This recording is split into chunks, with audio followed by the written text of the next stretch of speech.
Hi guys, இங்கே பாருங்கள். சுட சுட ரசகுல்லா வீட்லேயே நாங்கள் ரெடி பண்ணியிருக்கோம். ஹோம்மேடு. இது பாருங்கள் எவ்வளோ அழகாக ஃப்ளவர் மாதிரி பண்ணியிருக்காளாங்க. நான் கேட்டேன் ஏன் இந்த மாதிரி டிசைனில் பண்ணியிருக்கேன்னு கேட்டால் என் பொண்ணு சொல்கிறா ஃப்ளவர் மாதிரி பண்ணியிருக்காளாங்க. இது மேலே இருக்குது பார்த்தீங்களா, இது வந்து பாதாம் துருவி போட்டிருக்கா. குட்டி குட்டியாக பாதாம். உங்கள்கிட்ட முந்திரி இல்லை உங்கள்கிட்ட வேறு ஏதாவது நட்ஸ் இருந்தாலும் நீங்கள் இதில் போட்டுக்கலாம். எங்கள் வீட்டில் பாதாம் இருந்தது, அதனால் துருவி இதில் போட்டிருக்காங்க. குட்டி குட்டி சாப் பண்ணல, துருவி போட்டிருக்கா கேரட் துருவலில்.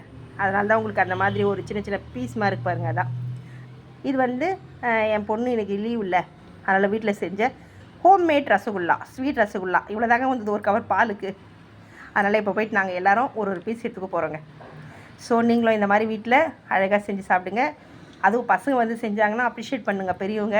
ஏன்னா அப்போ தான் இன்னொரு நாள் கிச்சன் போவாளுங்க, இல்லைன்னா கிச்சன் போக மாட்டாளுங்க. அதனால் நல்லா இல்லைன்னா கூட நல்லா இருக்குதுன்னு சொல்லுங்கள். ஆனால் என் பசங்க சூப்பராக செய்வாங்க, நெட்டு பார்த்து கரெக்டாக செய்வாளுங்க. இதனால் சொல்கிறேன், நீங்கள் வந்து ஒருத்தவங்க முதல்ல ஒரு விஷயம் செய்கிறாங்கன்னா அதை அப்ரிஷியேட் பண்ணுங்கள். நான் எப்போவுமே என் பசங்களை அப்ரிஷியேட் பண்ணுவேங்க. இப்போ போய் நாங்கள் சாப்பிட போகிறோம். ஸோ நல்லா தான் செய்வாங்க, ஏற்கனவே சாப்பிட்ருக்கோம். இது வந்து ஒரு 2-3 தடவை பண்ணியிருக்காங்க. ஸோ நீங்களும் இந்த மாதிரி வீட்டில் ட்ரை பண்ணி லீவை என்ஜாய் பண்ணுங்கள். தேங்க்ஸ் ஃபார் வாட்சிங்.